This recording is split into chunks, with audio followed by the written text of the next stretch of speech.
న్యాయ విచారణ న్యాయ విచారణ న్యాయ విచారణ విద్యార్థులకి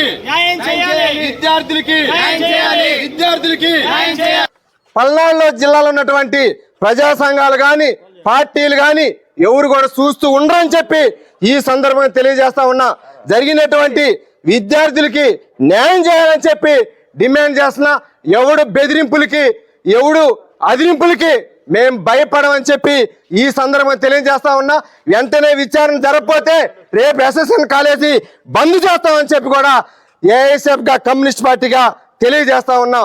దీని మీద మీడియా మిత్రులు మా దృష్టికి తీసుకొస్తే ఒక సోదరుడు మాకు చెబితే మేము ఈరోజు కలెక్టర్ గారు ఎస్ఎస్ఎన్ కాలేజీకి వస్తే మేము తీసుకొచ్చాం. మీరు సానుకూలంగా స్పందించి వాళ్ళ మీద కేసులు పెట్టి వాటన్నింటిని కూడా వివరణ ఇవ్వాల్సినటువంటి అవసరం ఉంది. లేకపోతే రేపు ఎస్ఎస్ఎన్ కాలేజీ మొత్తం కూడా బంద్ చేస్తామని చెప్పి ఈ సందర్భంగా తెలియజేస్తా ఉన్నా.